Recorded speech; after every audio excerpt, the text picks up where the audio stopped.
Hi everyone and welcome to It's Me, Shri, where I show you how to grow your own food and get the most out of your garden space. Today we're talking about how to start your garden. Are you going to do it through seeds? Are you going to use starts? And we're going to cover both of those today. The first thing that I'd like to kind of chat through is it's the beginning of May and you're probably wondering, is it too late to start my garden? And the answer is no. And what I'm excited to show you today is we're going to start our garden together using both starts and seeds, and I'm excited to walk you through the process. Let's get started with seeds. There are two ways to start seeds. The first way is using a container like this, and we'll get into a few options. This is reusable. This black part here is what's going to store your water. These green pieces here make it really easy to pop up like that, so that you can pop your seedlings out without messing up the roots. That's a challenge that I have sometimes, so it just makes it a little bit easy to do that. This is a really common tool that you can find on Amazon for starting seeds. If you ask any gardener, they're probably going to recommend this at some point, especially if you're starting. This is what you're going to use when you fill your water base. This is to put your seeds, individual seed cells. You can see I've used this before. And then this is a humidity dome. So you're gonna pop this over your seeds to encourage humidity, which store the heat, which encourage germination. So this is where I began seed starting. I have probably 12 of these when he was overzealous and wanted to try everything. But I've used these for a few years now and I highly recommend. Another method is silly seedlings. These are silicone. This is a little bit more reusable. There's the tag up there. You can use this every single year. They're beneficial for tomato plants, peppers, things that like to drive root growth down.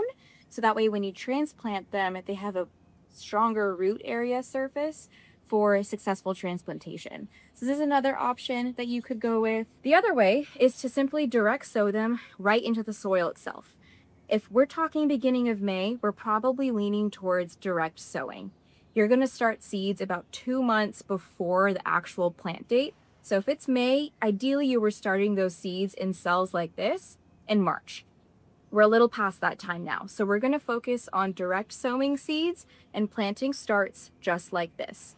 Starts can be purchased from your nursery, from Home Depot, Lowe's, Ace Hardware. I like to get mine from a local nursery, sometimes even the farmer's market, and then also Ace Hardware. I just love their plants. So we're going to be planting all of these today, and I'll walk through a little bit about what I have here, and we're also going to direct sow some seeds. So let's go ahead and get started. This is what we're planting today. So I have all of these starts, a combination of marigolds. Again, you can see the roots at the bottom of this. I have some cosmos, just like that. These are going to attract pollinators.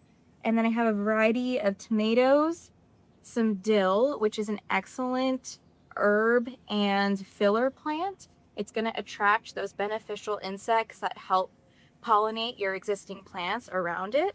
And then I have a couple cucumbers as well. So one thing to note about cucumbers and tomatoes, they're not always friends. The way that they work together in the soil, well, truthfully, they just don't. So if you have the opportunity, plant them as far apart from each other as possible. But everything else in here, I would say, are companion plants. I also have chives in the front, just like this. These are an excellent plant to add to any vegetable bed. The smell of the chives helps deter pests. So I recommend lining your garden bed with things like this, with onions.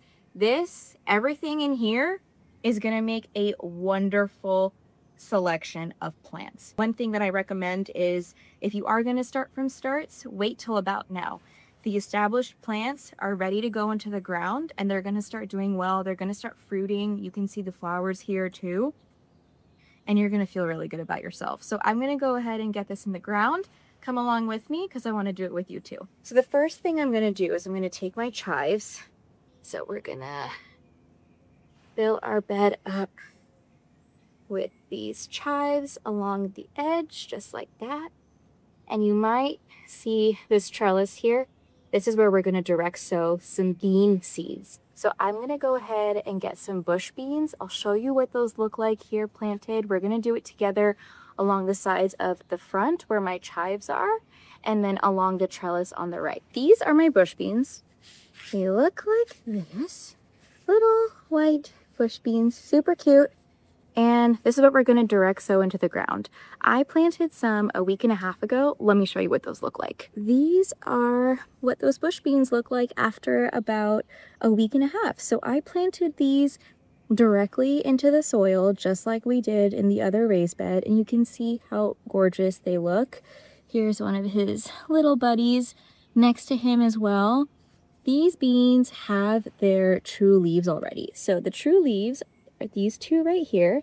These are the leaves of the actual plant. These are the two leaves that generally show up after something sprouts. And these in the middle right here are going to be the true leaves. So anything that you grow, tomatoes, peppers, cucumbers, anything are going to have their own version of these two leaves here before their true leaves show up. These are what I like to call volunteer seedlings. I don't know what they are. Maybe some. They don't look like tomatoes either. So I'll keep an eye on those and see if they're weeds or not. That's just the lottery of gardening. So I have a couple seeds here. And all we're gonna do is push them into the ground like that, and then just lightly cover it with soil. I'm gonna do one in between little chive area. I have some more here. And next we're gonna do black-eyed peas from my little Tic Tac box. So I'm gonna pour these guys out. These are what they look like. And we're gonna go ahead and plant them right here at the base of our trellis. Beans, snap peas, any type of pea, even sweet pea, are really the easiest things to grow directly in the ground. They have a really high germination rate, and they're not that picky. So as long as you're planting them even remotely in the right season, they're gonna do well. And that's it. So having those guys in, giving them some love, and I'll refill this with this season's crop so that I can plant them again next season. Next, I want to chat through sweet peas and snap peas and what those look like. I have planted a handful of them directly in the soil. Snap peas are a little bit different. They actually require you, it's not a requirement, but it's highly recommended that you soak those seeds in water. So I soaked these snap peas for about 12 to 18 hours, closer to the 18 mark. What that does is they have a really hard shell. So this allows that shell to soften, making germination much easier and much faster in the soil. Otherwise, they do have a longer germination rate. But that worked beautifully because they germinated in about 5 days, I would say, in the soil after I soaked them, and they look wonderful. So those are all seeds that I planted directly in the soil, and they germinated in less than 10 days, which is really exciting. The bush beans are doing great. Some already have little white flowers on them, and the snap peas have already bloomed. They're doing much better than I expected, honestly. So I'm really excited. Just goes to show you that a combination of starts and some direct sown seeds, you're gonna have a wonderful garden. So I'm gonna go ahead and finish planting this guy up, and then we'll wrap up. Thanks for joining me today on It's Me Shri. We covered a lot. So we covered how to grow seeds, how to direct sow them in your soil, if you're starting your garden from starts, how it's not too late to start a garden right now for this upcoming season, and we walked through a few fun facts about starting seeds, soaking seeds depending on their variety, and the difference between true leaves versus not when seeds start to sprout and germinate. We did a lot today, and thank you for coming along as I set up my final raised bed for this season as well. Really excited for you all to follow along, see how those bush beans germinate. So come back next week because they will have sprouted by then, and I can't wait for you to see their progress. Thank you for following along, and join me next time on It's Me, Shri.